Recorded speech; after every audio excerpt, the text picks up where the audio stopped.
transmitiendo en vivo.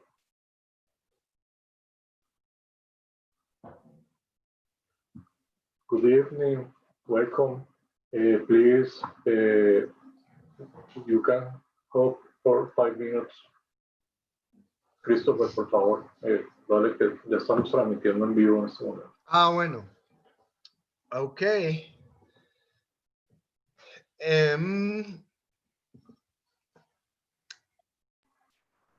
Ya estoy dejando entrar a todos los hello, everybody. We're still waiting for folks to get connected here. We've got people from all over the world, lots of people in the States, Ecuador, Colombia, couple friends here and there. So good to see everybody. We're going to get started here in about 5 minutes. Please keep your microphones off. Chris, we can't hear you. Oh, can you hear me?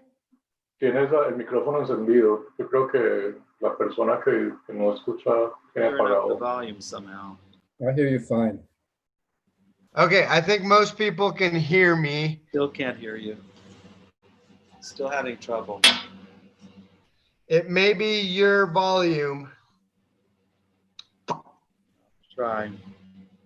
I can hear you fine. Perfect. I can hear you as well, Chris. I can hear you this too. This is Chip calling from Canada. Cool. Okay. Good. Now better.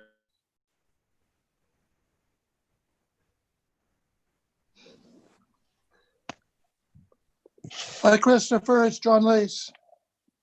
Hey, John. We're going to Yeah, get started long-time here in no about 3 minutes. We've got. Yeah. Yeah, I made it home in time. Good, good. Hi, Christopher. It's Jennifer. Hey, Jennifer, how are you? We Good missed to see you guys. That was our favorite trip ever. We talk about it all the time. Good. glad you enjoyed it and good to see you. And then I've made some Facebook friends in the Colombia birding like Diego that I've never met in person. Oh, cool. Yeah, he's a great guy. Yeah. So. Okay, we're going to get started here in about 3 minutes. One cool thing about this talk is we're presenting it through Aviturismo Colombia, and we actually have a bunch of Colombian operators and hotel owners and people involved in bird tourism that are listening in on this talk. The idea is we're using this talk to kind of teach them the right way to promote a destination to an international market. So we're getting double whammy here. You guys get to learn about Colombia and birding here, and different people involved in bird tourism in Colombia get to see this as an example of how to promote the destination. So pretty interesting little experiment we're doing here. So I hope you enjoy it. We're waiting for Virginia Dallas to get connected. Because she's gonna... de ponerte con la luz entre medio que se está viendo todo reflejado en la pues, ahí. Ahí, listo. Oh. We're waiting for Virginia Dallas to get connected. She is on the board of the Kern Audubon Society, and she's going to give us a brief little introduction, and then I'll continue with my talk. Should only be about 30 to 40 minutes, and then we will take questions after that. So yeah, let's just give her another minute or so, and let me see if she's maybe.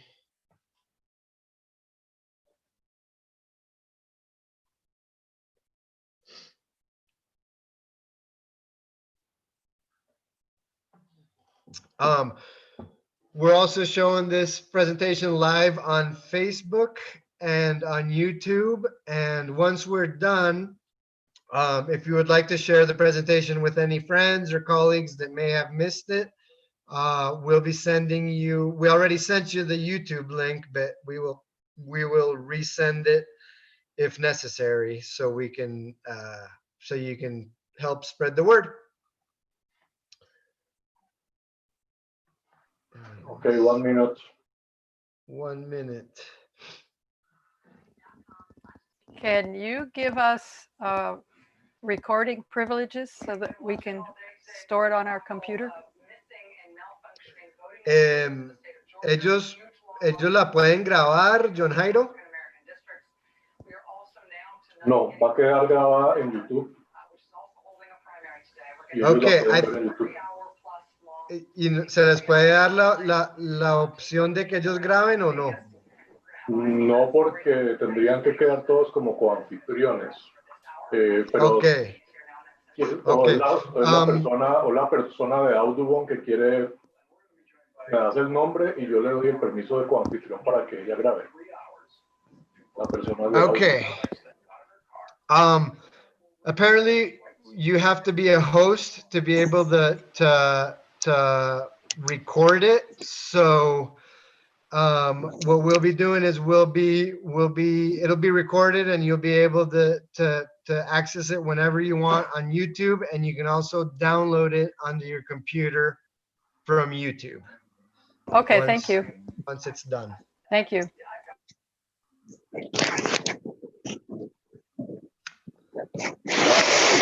Okay, Virginia, are you around?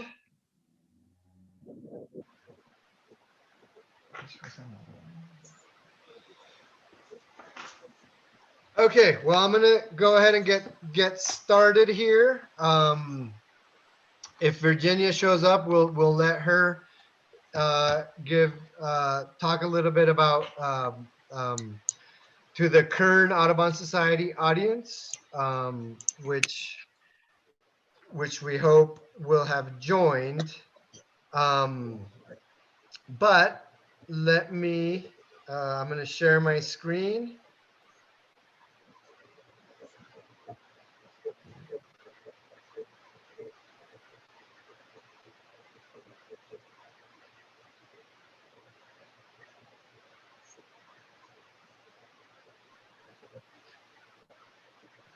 Okay, let's get started.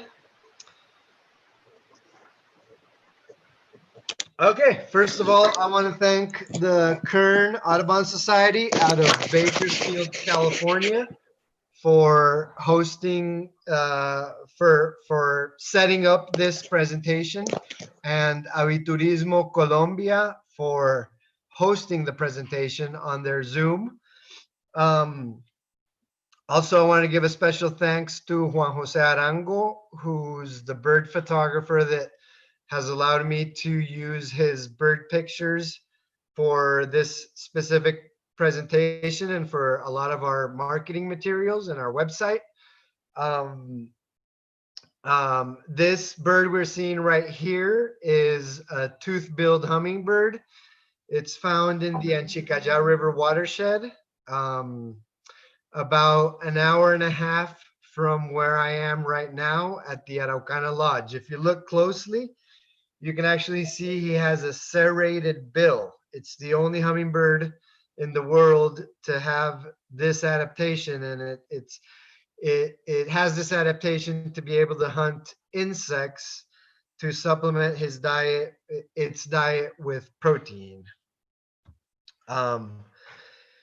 Here's a picture of a tour we did in June of 2015 with Kern Audubon Society. I presented for them in person in 2013, and we had a group of Ron, Maddie, Larry, and Ginny from Bakersfield joined us on a tour to Eastern Andes and the Santa Marta Mountains of Colombia.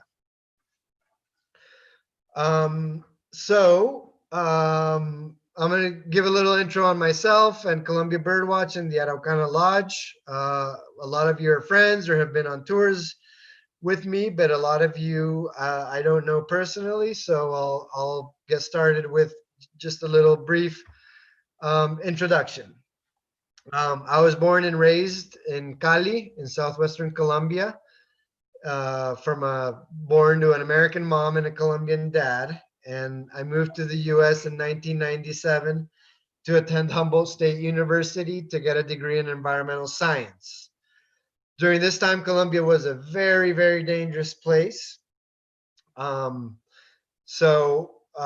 Me, as many other Colombians who had the possibility of doing so, fled the country in search for a better place to live. I got my degree at Humboldt State in California, and things were still not good in Colombia. So I worked as an environmental consultant for 10 years in Oregon. 10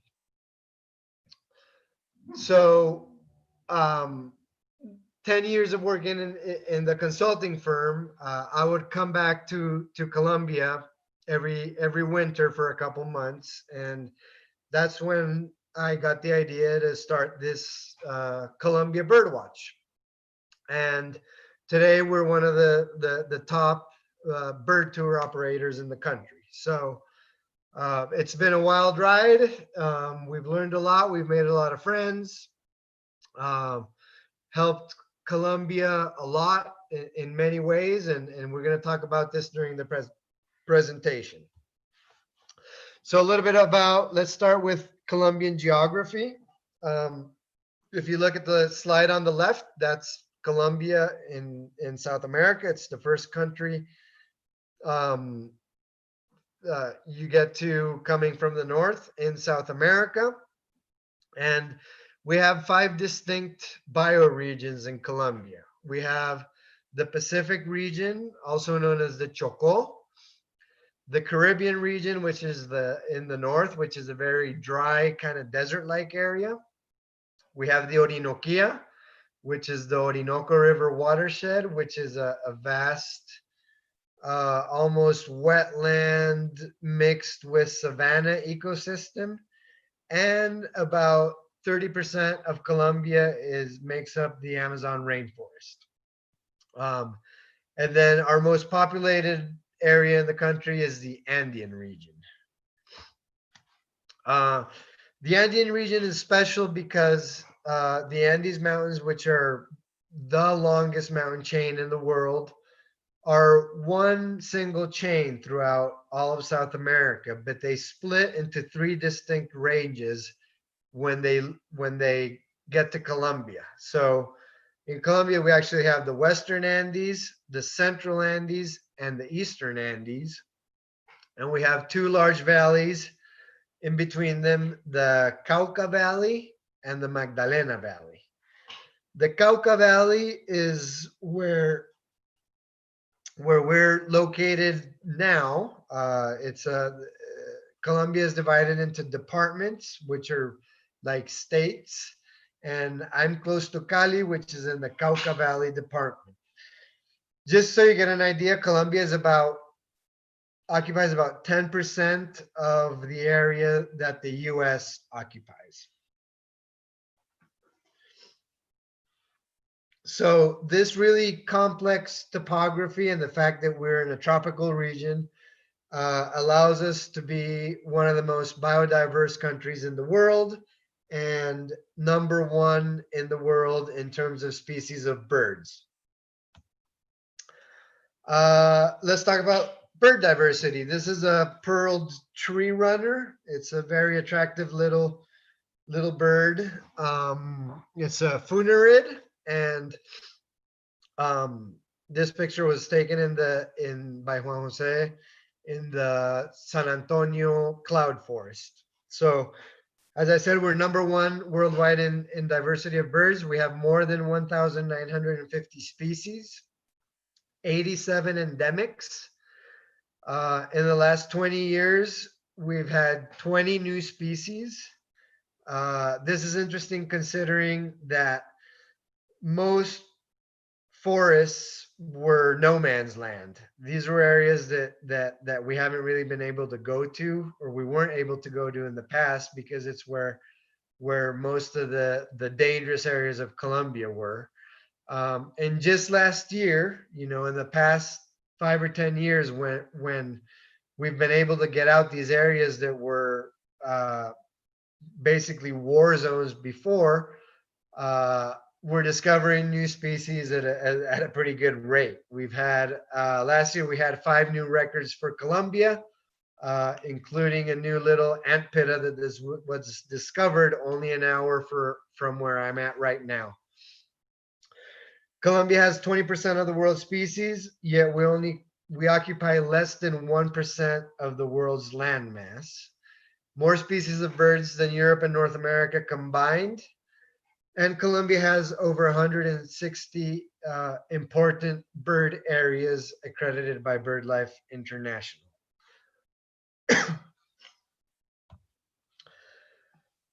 One thing I want to talk about is the security situation in Colombia.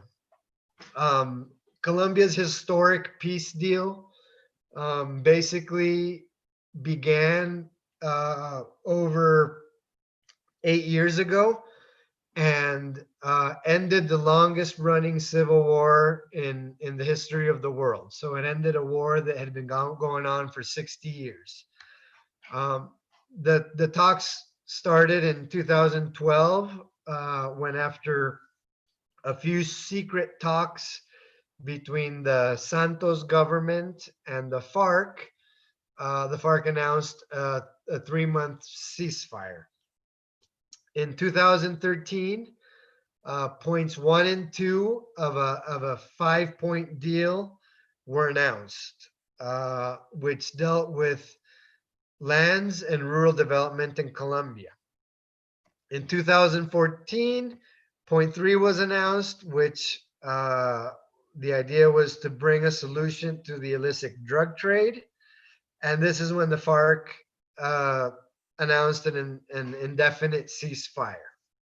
The FARC is the communist group that Colombia was fighting a civil war with. They started in the 1950s as a political movement, but after a communist movement. But after the Soviet Union fell and they lost funding, they turned to drug dealing and kidnapping to support their cause, and lost any political ideology they may have had before. 2015, point 4 was announced, which is how to repair the victims of the conflict and how to write down the history of what happened. Because the idea is, if you know what happened, you hope that it never happens again. So a museum was created, and historians began to tell the story of what happened in the past 60 years. 2016, point 5 was FARC forfeiting their guns to the United Nations. And on September 23 of 2016, the peace deal was signed. And by June 27 of 2017, the FARC had turned in all or most of their weapons. So this allowed Colombia to move into a new phase in its history, and realizing the potential that ecotourism can have, and that Colombia is such a beautiful country with such beautiful people, the tourism industry began. And myself, being an entrepreneur, took advantage of this and of the fact that birders have always wanted to come to Colombia, and that we have more birds than any other country in the world. One thing I want to kind of touch on is, it's safe to come to Colombia security-wise, but what about with what's happened recently in the world with the COVID-19? Colombians are working really hard right now in every single part of the the people and organizations and businesses that are involved in tourism. Everybody's hard at work studying different ways to be safer and implementing biosafety protocols, so we're ready when our borders open and when people are actually ready to come to Colombia, which who knows when this is going to be. One thing we're looking at is on running specials and good deals on private tours for couples or small groups of friends. I think this is going to be attractive for a lot of people instead of having to travel in larger groups.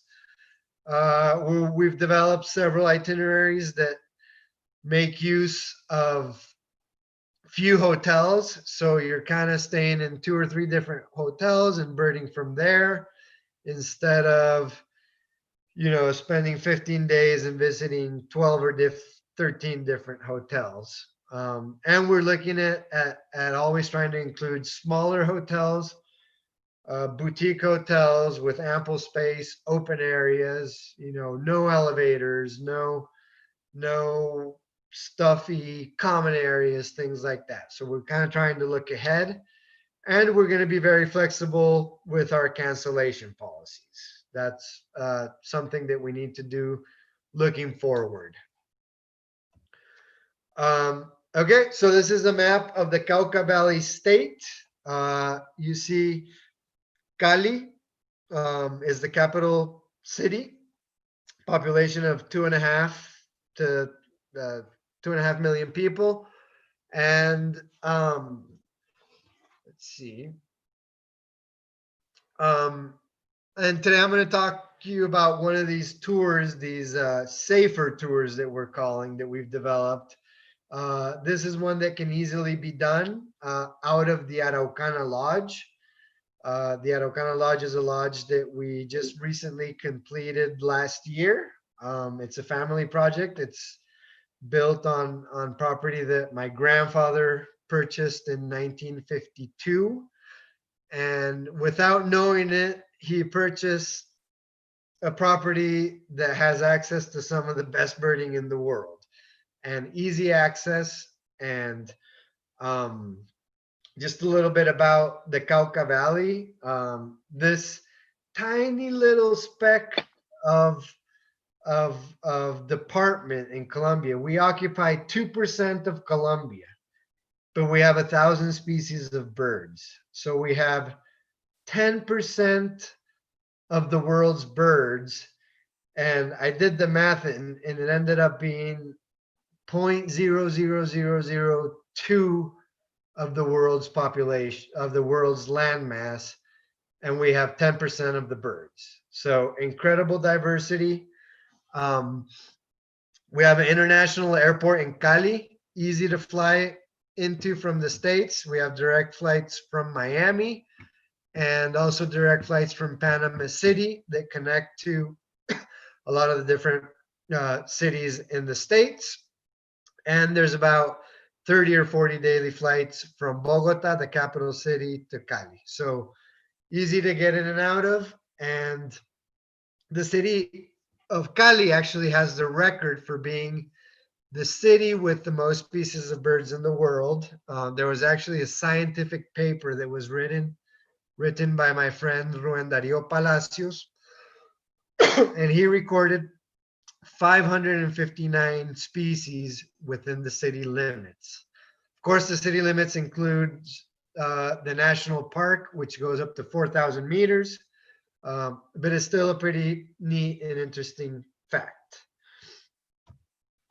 Okay, this is the Araucana Lodge. It's the lodge we spent 2 to 3 years building from the initial idea to the opening. The whole family was involved. My dad did the gardens, my sister did the decorations, my brother did a lot of the marketing materials. One of our pillars, or one of the things that really guides our decision making with the building and operation of the lodge is sustainability. So we've based everything we do here at the lodge in 4 pillars of sustainability that include environmental, social, economic, and cultural. The lodge is located on 30 acres of land that my grandfather purchased in the 1950s. We protect 15 hectares of pre-montane tropical forest, which includes a good amount of guadua or bamboo forest. This is the forest you're seeing right behind the lodge. It's a really magical type of forest. And then we have 10 acres that are devoted to production of coffee and organic vegetables, including lettuce, kale, broccoli, asparagus, bok choy, Chinese cabbage, beans, corn, squash, parsley, oranges, you name it. If you can grow it in a tropical climate, we got it. And the idea is with these special tours we're offering is you're able to bird from the lodge, stay 7 or 8 nights, and bird a different area every day and come back to a very comfortable bed every night with hot water, excellent Wi-Fi, and farm to table meals. We have recorded 186 species of birds on the property, on the lodge property, including 7 species of hummingbirds. This isn't a hummingbird. This is a grayish picula. It's one of 5 endemic species we have on the property. This is one of the smallest woodpeckers in the world. We also have the endemic Colombian chachalaca, endemic chestnut wood quail, endemic Parker's antbird, which was named after Ted Parker. He's a famous ornithologist that died, I think it was in 1993. He was doing a bird survey in Ecuador and died in an airplane crash. But he was really known for being able to identify birds by song, and he's known as one of the most fervent conservationists in terms of bird habitat that we had in the past decade. So it's nice to have a bird named after him on our property. We also get the Apical Fly Catcher, which actually we see hangs out at the greenhouse and in the organic vegetable garden. And it actually helps a little bit with pest control, as it likes to eat the moths that attack our tomatoes. We have one issue with the chachalacas. If they've taken a liking to the kale we have. So that's been a little bit of an issue, but everybody has a right to eat, right? Farm to table, we have a extensive organic vegetable, and our chef designs the menu every month depending on what's growing, what we have available.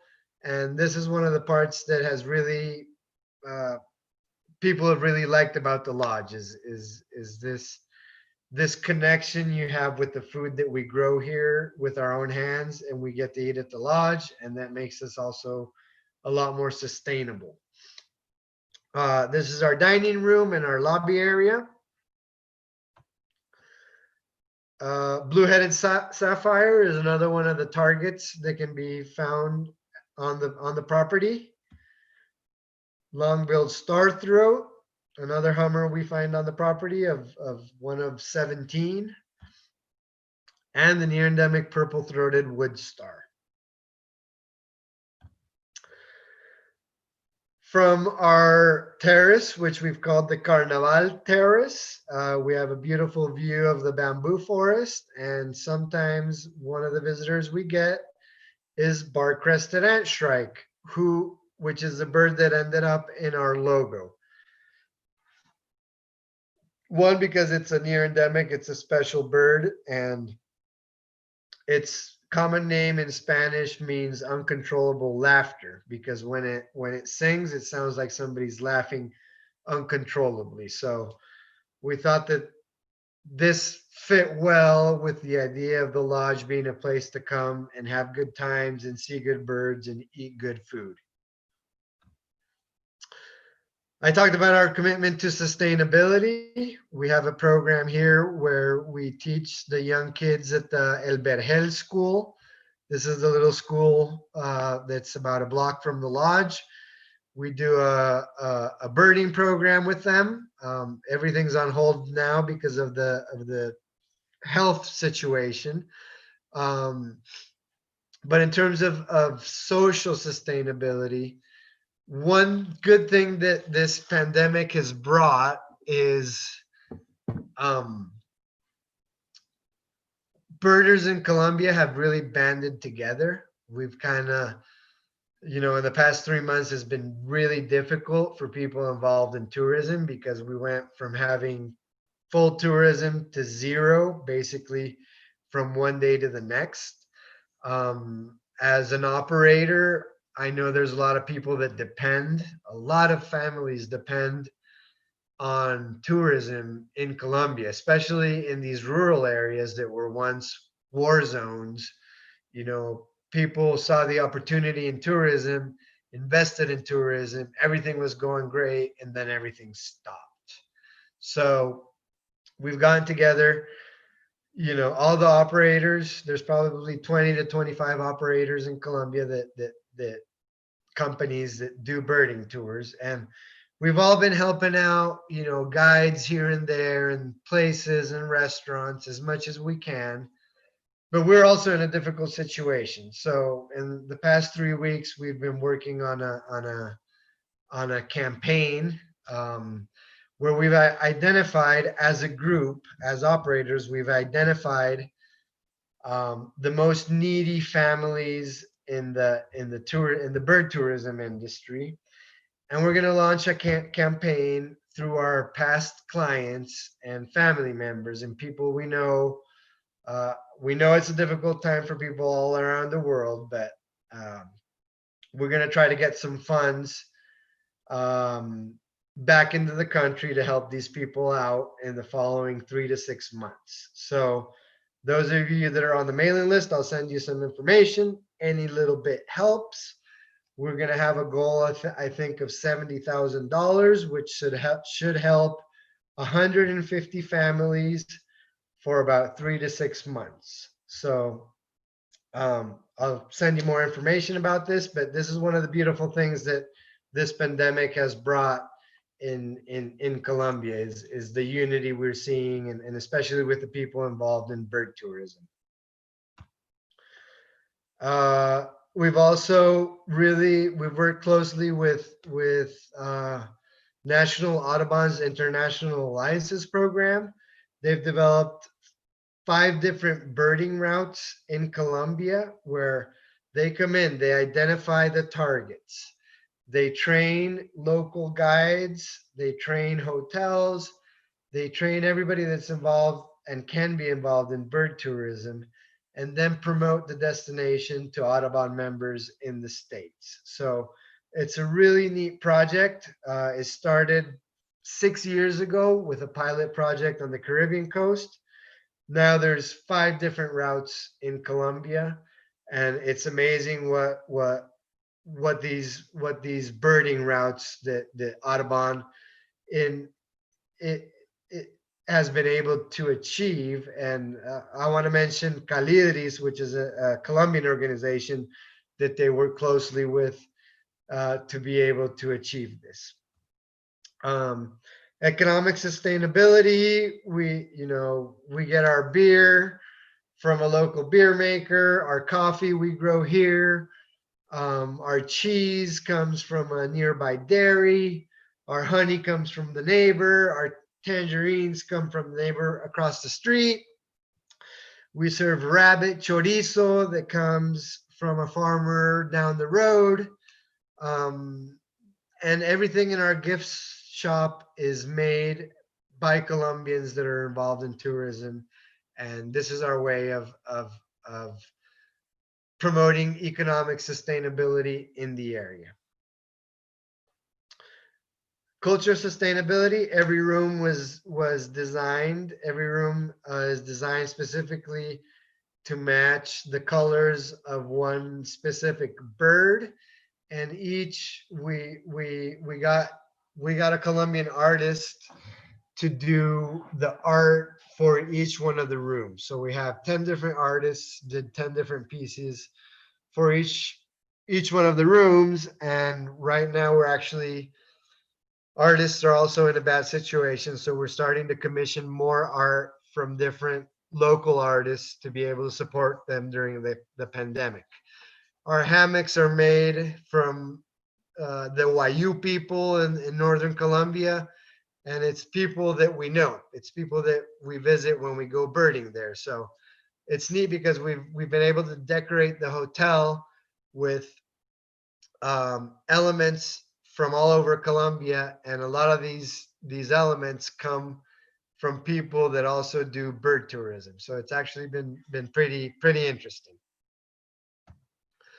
And environmental sustainability, we reuse our rainwater. We have soap dispensers in the rooms. We grow our own food organically, and we are part of an NGO, and which just purchased 50 hectares of forest right above the lodge. It's actually the area where we get our water from. And this 50 hectares, thanks to the work of this NGO whose board we sit on, will now be protected forever. All right, now to the juicy stuff, what you came here for, the birds. The multicolored tanager is probably one of the most iconic birds in Colombia. It's endemic. It's one of the most beautiful tanagers I've seen. This pictures don't really do it justice. If you've seen it, you know what I'm talking about. But this is one of the main targets people come to the area to see. This area is very interesting historically in terms of historical importance. Many of you may know Frank Chapman was a curator for the Natural History Museum in New York City, and he came to Colombia in 1910 to start a series of bird surveys in the country, and it was the first time a true, dedicated, organized bird survey was done in the country. And Frank Chapman was a very organized guy.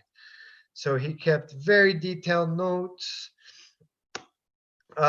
did great work, and he actually came in through Buenaventura, which is the port city on the Pacific, that's 2 hours from our lodge. So he came by boat.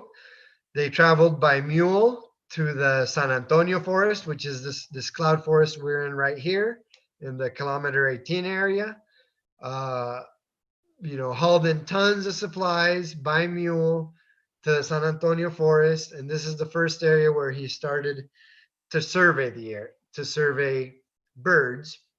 He also has some photography from back then, so it allows us to look at the differences in habitats between back then and now. And this picture comparison isn't from this area, it's from another area of Colombia called Tolima, but it shows the amazing difference in the amount of habitat loss that has occurred in the past 100 years. Chapman surveyed 74 different areas throughout a huge portion of the Andean area, and was able to discover 9 new species and 100 new subspecies, and took back more than 15,000 specimens to the Natural History Museum, which I believe were then sent to different museums all over the world. So the interesting thing is this gives us some good data that goes back 100 years, and we're able to compare it to surveys that have been done in the last couple decades. And the last survey was done in 2009 in the area, and it does show a worrying number of local extinctions. 24 of the species, there's 24 species that Chapman found in the San Antonio forest around us that are no longer there. So this is it's a call of alarm. The good thing is that in Colombia now, with bird tourism is a great tool for conservation, and we think we can bring these species back through education, through tourism, through investigation. And the good thing is Colombia is in a good situation to do it at the moment. So there's bad news, but there's also good news. Okay, some of the birds we find in the San Antonio cloud forest is the beautiful saffron crowned tanager. I want to mention we also have tons of awesome spots with feeders. So if you're a bird photographer, this is like photographer's heaven. You can spend days and days and days visiting different feeder setups, photographing different, and you can get some amazing results. Again, the multicolored tanager, green and black fruit eater, booted racket tail, Andean Cauca the rock. We actually have an active lek that's only about an hour from the lodge, where you're able to photograph this bird, and it's only about a 10-minute hike, and the birds usually show starting at around 2 p.m. So leisurely hike. You don't have to be up at 3 in the morning. You can go see them in the afternoon with good light, and great photo opportunities during the mating season, which is about January through March. A new ant pitta was discovered an hour and a half from the lodge. It's being named Salsita in reference to salsa dancing. Cali is known as the salsa capital of the world, salsa dancing. And this little ant pitta has a very unique behavior where it moves its shoulders or its body back and forth like it's dancing. So it's been nicknamed Salsita. It's on a property that's owned by the Cali municipality, and there's a lot of work going into preserving the habitat of this species, but also allowing birders to come see it. So it's being fed worms at a feeder site. The idea is that if we have one site where people can come see it, there won't be hundreds of people trampling around the forest, disturbing habitat, trying to find it. They'll have a go-to place to come see it, where the community can win. They can earn money from people paying them to take them to the site, from buying lunches, et cetera, et cetera. So it's going to be, it's a pilot project, but I think it's going to be really interesting for the conservation of this new species, which hasn't even been named. The Anchicaya Valley, which is also very easily accessible from the lodge. This is a beautiful purplish mantled tanager. Is also very historically significant because it is where Steve Hilty did his thesis work. He came to Colombia out of college.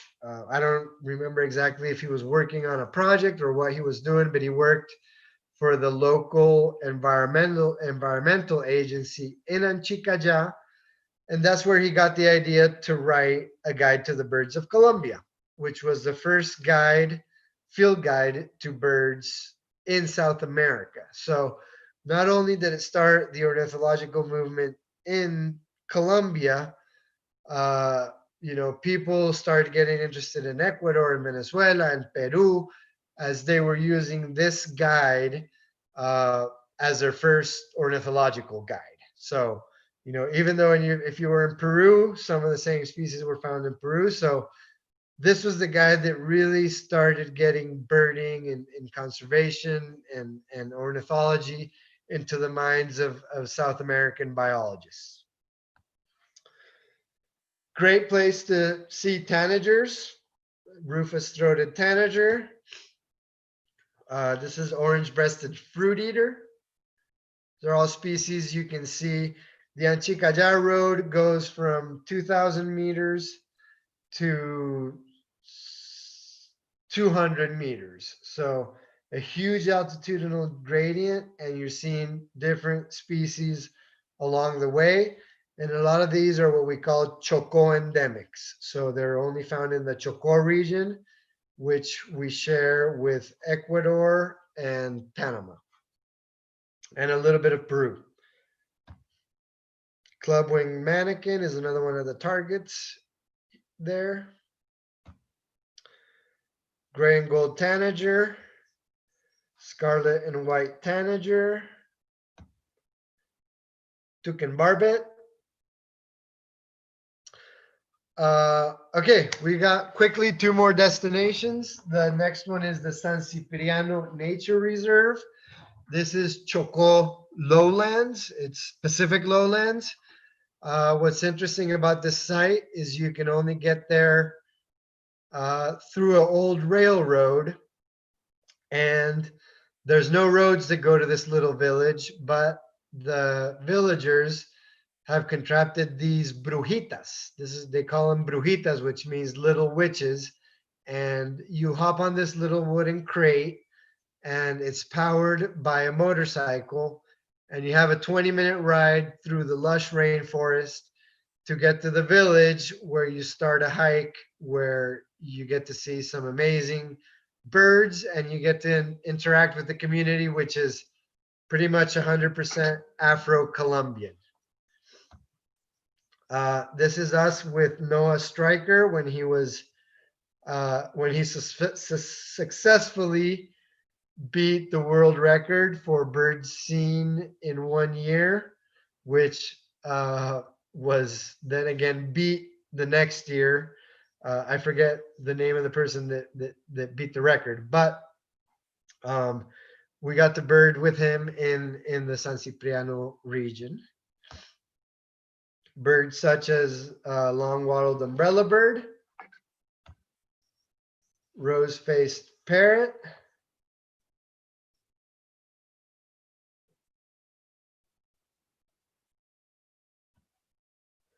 Chocó trogon. And our last visit is the Sonso Lagoon, which is actually located in the valley, in the Cauca Valley, the geographical valley. It's very associated with the Cauca River, which is one of Colombia's biggest rivers. A huge lagoon it's protected. We can find species here such as ruby topaz, a beautiful hummingbird, jet antbird, and I'll go back. These are spectacled parrotlets. The male has a blue spectacle around its eye. This is a male and a female.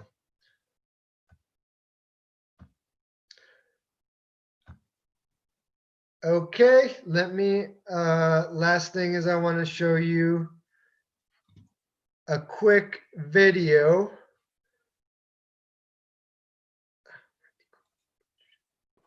Recuerda poner al lado derecho, en los 3 puntitos, debes poner compartir el sonido de la computadora también. Cuando vayas a compartir, mira, ahí te sale compartir sonido de la computadora.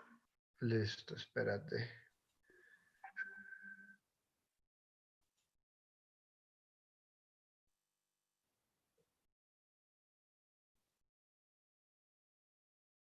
Pero no. Bueno, I guess I'll send you guys a video via email because I'm not finding how to music. Let me see.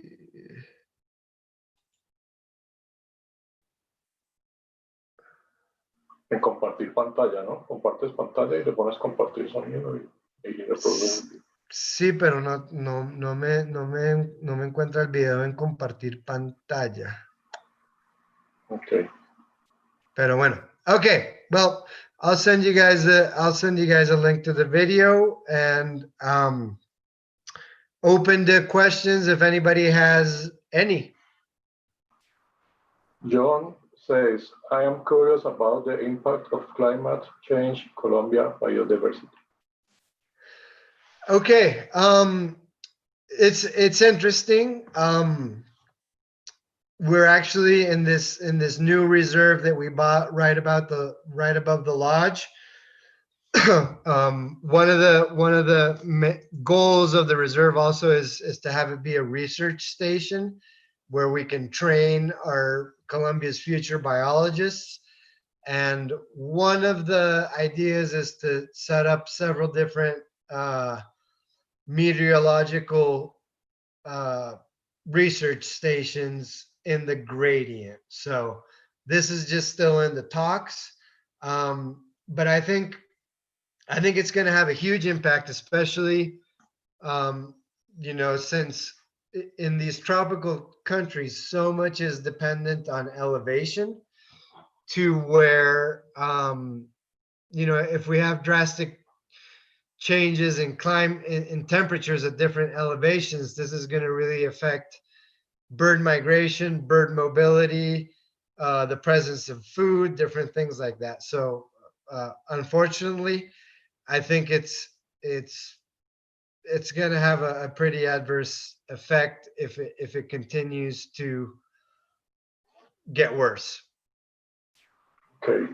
Chit Shalfa says, can you tell us about intercity travel in Colombia now, especially for foreigners? So right now at this moment, there's none. There's not even intercity travel for Colombians. Once it opens up, it's pretty safe. Colombia is very well connected in terms of airports and bus routes. So, Colombia's seen tourism till February was growing about 20% every year. So in Colombia, we went from, in 2002 to maybe having a couple thousand tourists to receiving hundreds of thousands of tourists. So now it's normal to see backpackers walking the streets, taking buses. Obviously, you want to talk to locals, you want to have contact with people that may know. There's still certain places of Colombia that you may recommend not going, which is why a lot of times it's better to go, with a tour operator that really knows the area, or hire a guide that really knows where it's safe to go and where it's not safe to go.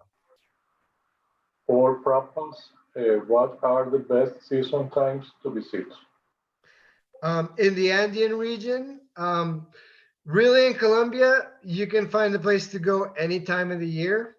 In the Andes, October is probably the rainiest month. April is also rainy. Basically, we have 2 rainy seasons and 2 dry seasons. So it's dry December, January, February, then wet March, April, May, then dry again for 3 months, and then wet again for 3 months. So transitions are good. You don't want it to be too.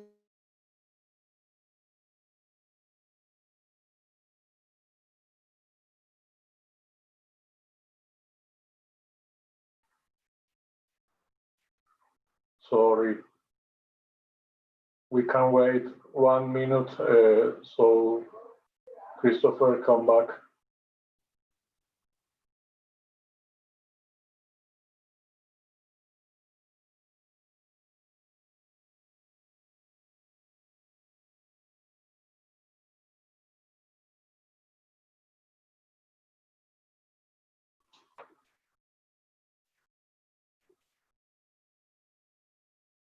Sorry. We have lost the signal from of Christopher. It may be because there are storm in the area. You are back?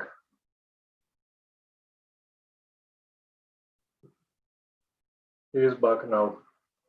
1 minute, please. Yeah.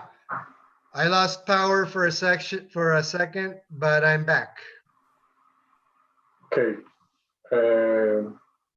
Crystal McMahon, so beautiful in Cali and the lodge. Go if you can. But Oh, thank you. Crystal, I have a question too. Any quarantines for travelers? We can people from used to visit. We don't know yet. Colombia supposedly is going to open airports to international travel on September 1st. This may change. I mean, we're living in very uncertain times. So once they open airports, I'm sure they'll announce if there's a quarantine, but we're definitely shut down to at least September 1st for international travel. Okay, Reserva, Costa Rica. How is with language? Is English spoken everywhere? Yes. One thing, Colombia, if you look at Costa Rica or Ecuador, they've had 20, 25 years of tourism. Colombia hasn't had that. So we're a little bit behind in terms of infrastructure. As you know, but we're catching up, as is evidenced by the Araucana Lodge and what we're doing.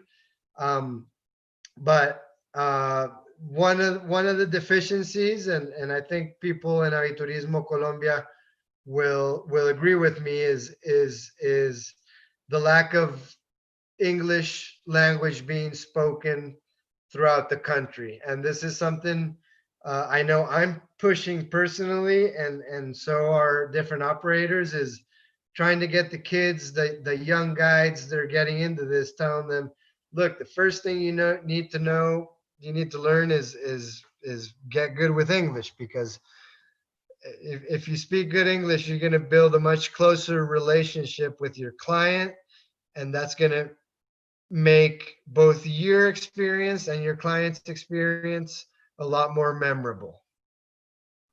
Okay, we have some questions in YouTube. Camilo, please.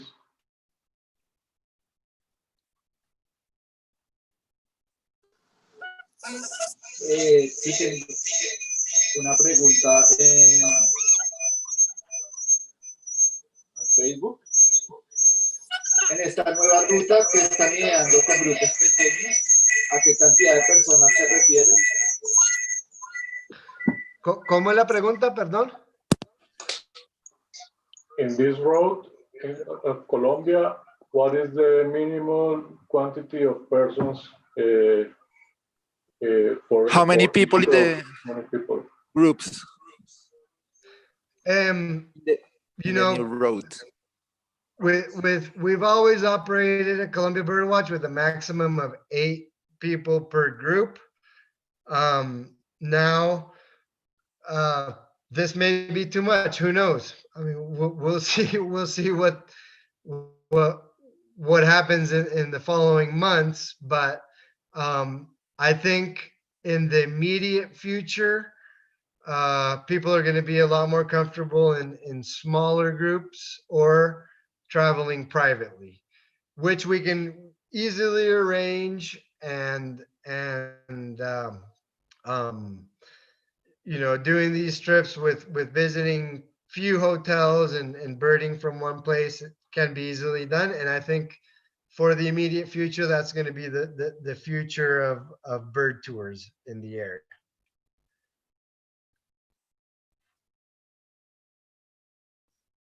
Okay, Camilo, do you have another question? No, I don't have more questions. Okay, well, perfect. I want to thank everybody for showing up. Check out our website at araucanalodge.com. We also have ColombiaBirdWatch.com. We work on both, so if you want to come stay at the lodge, we'll be open for business. And if you want us to help organize a birding vacation, be it a private tour or one of the fixed date tours we have on our website, please contact us.